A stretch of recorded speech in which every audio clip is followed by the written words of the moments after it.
Comment avoir de la conversation?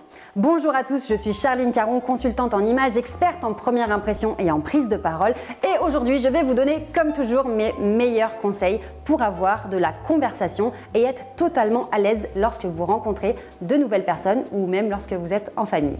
Avant de commencer, je vous invite à vous abonner à la chaîne pour recevoir tous mes conseils et pensez bien à cliquer sur la cloche de notification. Et au passage, vous pouvez même mettre un petit pouce bleu, un petit like si vous aimez cette vidéo. Alors comment faire pour avoir de la conversation?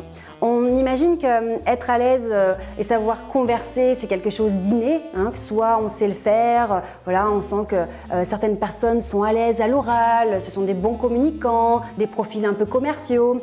Et c'est un peu comme si nous on est timide ou un peu introverti, bah voilà, c'est quelque chose auquel on n'a pas accès parce que c'est compliqué en fait de savoir mettre à l'aise les autres, tenir une conversation, avoir l'air intéressant, c'est quand même pas rien. Mais rassurez-vous, nous avons des techniques. Vous savez que pour moi, tout ce qui est charisme, travail de son image, c'est une véritable stratégie. Et il y a des techniques à apprendre et ensuite elles s'appliquent et elles deviennent naturelles et automatiques.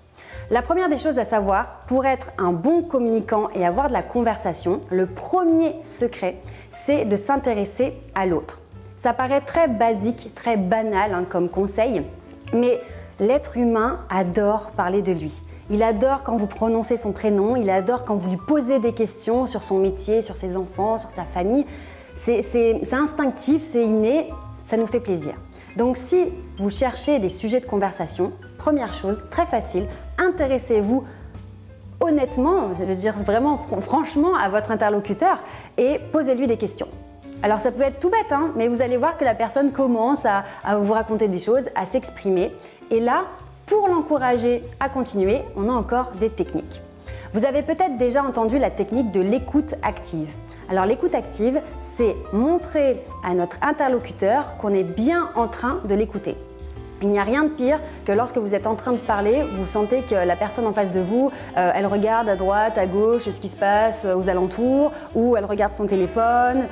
Elle ne vous fait pas de feedback pour vous indiquer qu'elle est bien en train de vous écouter. Ce qui se passe quand on n'a pas cette écoute active, qu'on n'a pas ce feedback, on va commencer à douter. Soit on va penser que notre interlocuteur est une personne malpolie, une personne arrogante, on lui parle et puis finalement elle s'en fout. Soit on va s'imaginer, si on a peu confiance en nous, on peut s'imaginer qu'en fait on n'est pas assez intéressant et du coup la personne elle n'a pas l'air de nous écouter. Donc vous voyez à quel point c'est important de faire un feedback et de montrer à votre interlocuteur que vous êtes bien en train de l'écouter. Et comment on va faire pour faire cette écoute active? C'est très simple. Premier conseil, il suffit simplement d'acquiescer. Lorsque vous acquiescez, vous ne coupez pas la parole à votre interlocuteur, simplement vous lui indiquez que ok, tout va bien, je suis en train de t'écouter et vous allez l'encourager à parler. À chaque fois que vous êtes en train d'acquiescer, vous encouragez la personne à s'exprimer, à développer et vous la rassurez, vous la mettez dans un cadre vraiment de sécurité. Donc l'écoute active, ça peut être simplement un acquiescement, ça peut être si vous devez vous tourner, faire quelque chose, faire un regard un peu appuyé, ou ça peut être aussi vous avancer, vous engager corporellement vers la personne pour lui montrer que waouh, vous êtes concentré et que vous êtes avec elle. Cette écoute active, ça va vraiment créer du lien entre vous et votre interlocuteur et ça va vous aider à créer ce qu'on appelle la connexion émotionnelle. Quelle est la différence entre une conversation superficielle, qui est inintéressante, dont on ne va pas se souvenir, et une conversation vraiment intéressante, profonde, qui est constructive? Eh bien, c'est cette fameuse connexion émotionnelle. Et cette connexion émotionnelle, elle va se produire lorsque vous allez vous intéresser honnêtement à votre interlocuteur, que vous allez lui montrer que vous êtes présent à 100%, que vous allez lui faire une écoute active. Pour avoir de la conversation, c'est très important de se concentrer sur ce que la personne vous dit parce que c'est là-dedans que vous allez avoir des idées pour la suite de la conversation.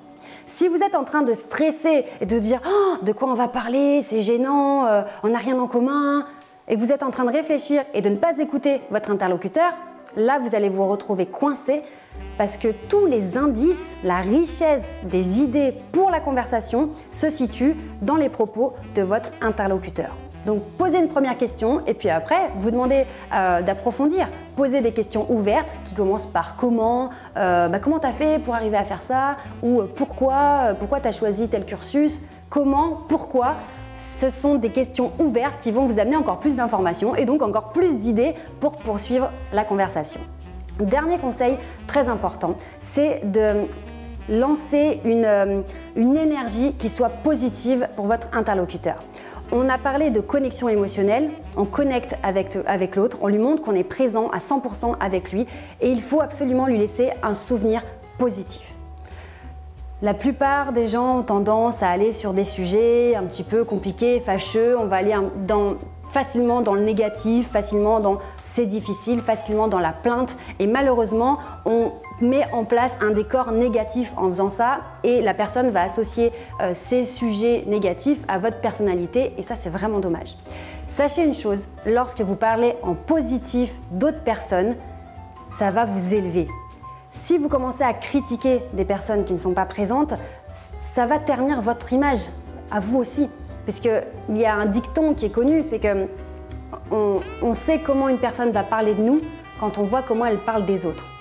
Donc si vous parlez mal des personnes qui sont absentes, on va forcément se dire que waouh, c'est négatif lorsque vous parlez, votre façon de penser est négative et ça va ternir votre image. Donc n'ayez pas peur d'être positif, voilà, d'avoir une bonne énergie, de complimenter votre interlocuteur et de parler en bien des personnes qui ne sont pas présentes parce que ça va enrichir et améliorer votre propre image. Donc vous voyez, avoir de la conversation, ça se travaille, ça se prépare et une fois qu'on a passé tout ce cap à comprendre ces différentes techniques, il ne vous reste plus qu'à les tester dans votre quotidien et vous allez vous rendre compte que ça devient totalement naturel, automatique. Vous allez poser des questions ouvertes sans même réfléchir, vous allez demander des détails, vous allez vous intéresser aux autres et les autres vont adorer parler avec vous parce qu'ils vont se sentir considérés et pour une fois, ils seront face à une personne qui les écoute vraiment et ça fait toute la différence.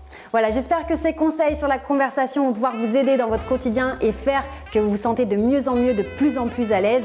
Je vous retrouve très vite pour de nouveaux conseils. Pensez bien à vous abonner à la chaîne et comme d'habitude, n'hésitez pas à rentrer en contact avec moi. Il y a un lien sous cette vidéo. On rentre en contact pour voir si je peux vous aider. À très bientôt. Ciao!